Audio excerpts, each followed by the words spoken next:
नमस्ते बच्चों। मैं विलास भोंडे मेरी इस YouTube चैनल पे आप सभी का स्वागत करता हूँ। और आपको यदि ये अच्छा लगता है तो इस चैनल को आप सब्सक्राइब करिए, लाइक करिए, शेयर करिए। धन्यवाद। आज मैं आपको महर्षि व्यास इनकी कहानी बताने जाने वाला हूँ। अभी ये कोरोना की वजह से व्हाट्सएप पे एक मैसेज आता था कि जो हमारे हिंदू धर्म के अंदर ऐसा कहा गया है कि 7 लोग अमर है, अजरामर जिसको कहेंगे, वो मरते नहीं हैं। तो यदि आप अमर नहीं है, वो साथ में आपका नाम नहीं है, तो इसका मतलब आप मरने वाले हैं। तो इसलिए कोरोना से डरिए। तो ये अमर जो लोग हैं 7, उसमें से एक है व्यास। तो उनकी कहानी मैं आज आपको बताऊंगा। तो पराशर नाम के एक ऋषि थे और एक सत्यवती उनकी पत्नी का नाम। उनका बेटा जो हुआ, उनका नाम व्यास। अब वो दिखने में काले थे, इसलिए उनको कृष्ण द्वैपायन ऐसा कहते थे, क्योंकि उनका जन्म जो हुआ था वो एक द्वीप में हुआ था, आइलैंड पे हुआ था। तो वो कृष्ण द्वैपायन, या तो व्यास उनका नाम भी था, व्यास।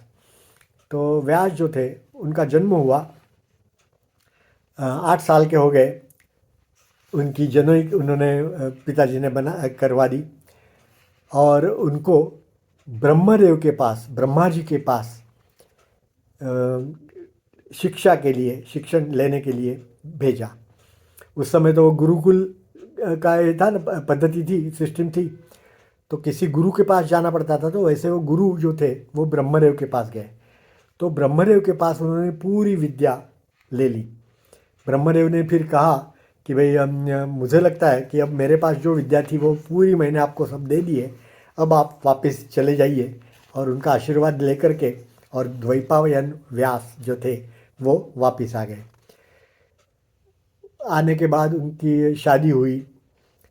उनको शुक्राचार्य, ये उनके बेटे का नाम था, वो भी बहुत बड़े ऋषि हुए। व्यास जी ने पूरे विश्व का, उस समय का जो कुछ भी था उसका प्रवास किया और सारी चीज़ें जानी। कहाँ कहाँ क्या है, कैसा है, क्यों है, ये सारी चीज़ें जानी। और ये सारा करने के बाद उनको ऐसा लगा कि हमें ऐसा कुछ लिखना चाहिए कि जो पढ़ने से लोग कुछ सीखे, उनको ज्ञान प्राप्ति हो, उनके दुख जो है उनके वो नष्ट हो, इस प्रकार का कुछ लिखना चाहिए। और इसलिए उन्होंने खूब बहुत अभ्यास किया था। तो सारे वेदों का उन्होंने संकलन किया। 4 वेद किए, ऋग्वेद, यजुर्वेद, सामवेद, अथर्ववेद, आपको मालूम है। तो इसलिए उनको वेद व्यास कहने लगे। उसके बाद में उन्होंने 18 पुराणों की उत्पत्ति की, पुराण लिखे। आपको भी पुराण बहुत सारे मालूम है, उसमें से भागवत पुराण भी एक मालूम है आपको। तो बहुत सारे पुराण उन्होंने लिखे, 18 पुराण लिखे। उसमें से एक उन्होंने मैसेज दिया, संदेश दिया कि आप परोपकार करिए, लोगों के लिए कुछ अच्छा करिए तो आपका भला होगा। और ईश्वर की भक्ति करिए, ईश्वर को प्राप्त करने के लिए उसकी भक्ति करना चाहिए, यही काम करना है। और बाद में उन्होंने महाभारत की रचना की। महाभारत के बारे में तो ऐसा कहा जाता है कि व्यास जी ने लिखा तो उसके अंदर एक भी चीज़ ऐसी नहीं है कि जो, माने जगत में एक भी चीज़ ऐसी नहीं है जो को महाभारत के अंदर है, या तो जो कुछ भी महाभारत में है वो उसके बाहर जगत में भी कुछ नहीं है। तो इस प्रकार सा उनका कहना था। तो महाभारत के बारे में तो आप सब लोग जानते हैं, आपने सबने सुना भी होगा, पढ़ा भी होगा। तो महाभारत की भी कहानी ऐसा कहते हैं कि वो लिखना था तो कोई अच्छा लेखक चाहिए।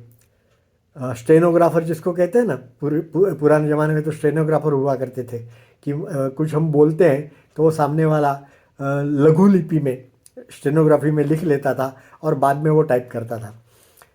तो इसलिए उन्होंने गणेश जी को ये किया, विनती की कि आप ये लिखिए। तो गणेश जी ने कहा कि ठीक है, मैं लिखूंगा, लेकिन आपको रुकना नहीं है, मैं सतत लिखता रहूँगा कंटिन्यूअसली। तो उन्होंने कहा ठीक है, लेकिन आपको लिखने के पहले मैं जो बोल रहा हूँ उसका अर्थ समझ लेना है, उसका मीनिंग जो है आपको मालूम पड़े, बाद में आप लिखना है। तो व्यास जी ऐसा कहते हैं कि इतने सारे श्लोक उन्होंने लिखवाए, तो उसमें से एक आध दो श्लोक ऐसे लिखते थे, कहते थे कि जो समझने के लिए गणेश जी को भी थोड़ा समय जाता था। तो उसमें व्यास जी अपने आगे वाले जो श्लोक थे वो तैयार कर लेते थे। तो इस प्रकार से उन्होंने महाभारत का निर्माण किया।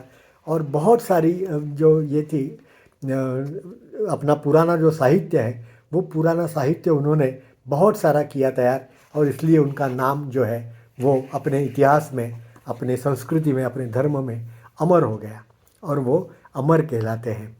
तो ऐसे व्यास जी को हम सभी का प्रणाम। धन्यवाद।